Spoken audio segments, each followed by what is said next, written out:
right, so everybody knows AI, right? So if I didn't tell you this story, I'm going to tell you this story real quick because it's frightening to me in a little way.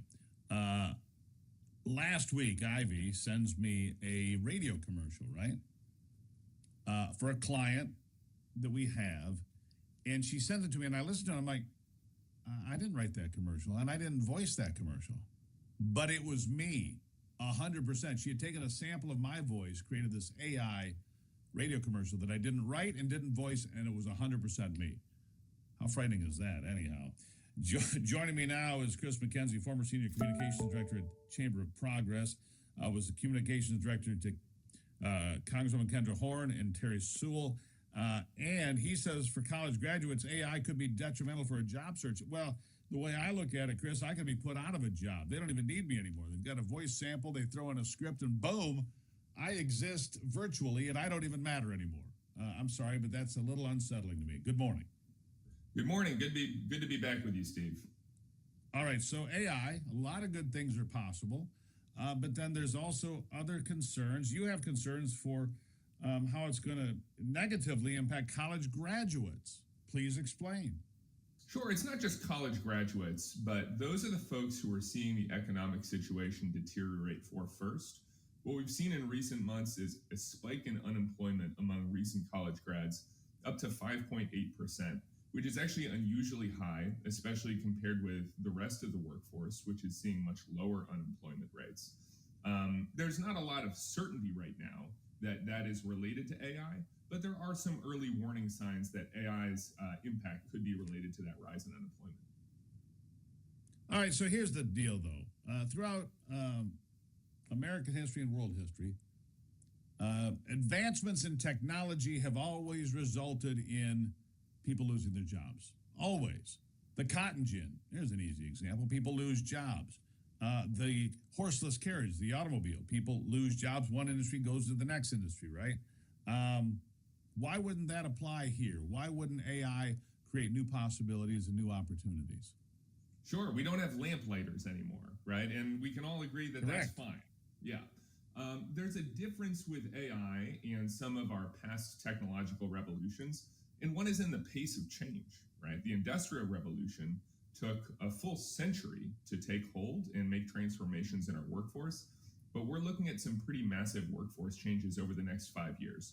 I'm not saying that's a bad thing. I'm not saying that's something we need to stop, but it is something we need a plan for to make sure that our workforce is able to transition into new jobs and that those new jobs are there to provide work for people.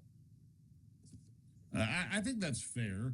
Look, the world has changed. You know, a guy told me this 5 years ago, and I kind of, maybe. But about 5 years ago, a friend of mine that appears in this program said, the world's going to change more in the next 10 years than it has in 10,000.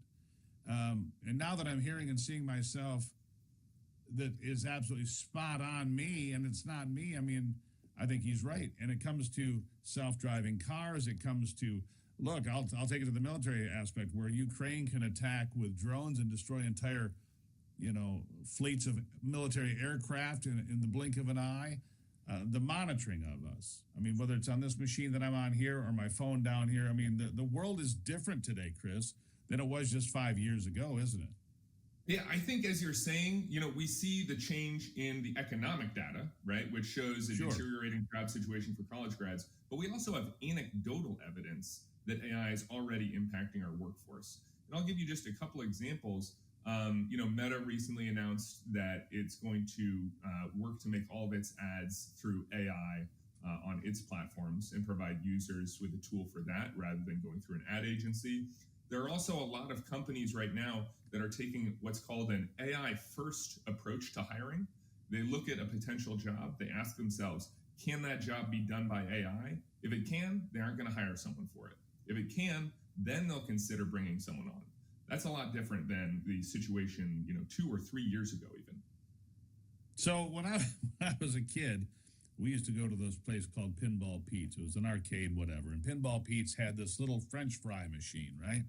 And for 10 cents, this French fry would come down and eat French fries. Sometimes they'd be in the cup, sometimes they wouldn't. But what I'm getting at is AI now can create an entire meal for somebody. You push into you go to the kiosk. You don't need anybody. You don't need any person behind the counter. It can make the burger. It can put on your toppings. It can cook French fries. It ships it out. It's all wrapped up. The packaging department, and there it is. And so people that had entry-level jobs don't have entry-level jobs anymore. You're exactly right about that. Yeah, and it's not just entry-level jobs, too. I mean, AI is increasingly taking more jobs in finance and coding. Specifically, that's where it's most advanced, this new technology. Well, let me ask you this, because what you say there makes me think, why am I going to need an accountant going forward? If I can take all my financial information, put it into an AI program that will find me every deduction without fail, and I'm not talking about the ones on the street corner, I'm talking about in my own computer, feed in all the information. Well, you might be a little risky here. Well, I'll be in the gray area. You can kind of adjust your risk factors, whatever it might be. Why would I need an accountant going forward? You may not, and you probably won't miss your accountant, and you might not miss your lawyer, right? But I think what's concerning I won't miss my lawyer, I'll tell you that. I think what's concerning for everybody is if we see 12 million workforce transitions over the next 5 years, that's a huge number. And that's going to have, economy-wide impacts if that many people are searching for a job. So I think some of the things that we're recommending right now is, we need more data to really figure out what's going on. Is this AI that's impacting our workforce? And where are new skills and education needed for workers that are going to be forced to transition in their employment, right? Because right now, we don't necessarily know what the future of work looks like.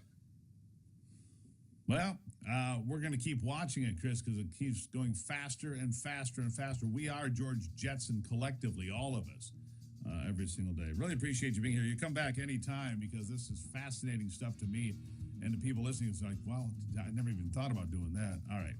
Chris, thank you so much. Steve. Appreciate it. And apologies to Esquire Bob. Bob, I didn't mean anything by it. I just meant, if I can get by without the lawyer. I didn't mean anything personal, Bob. And Esquire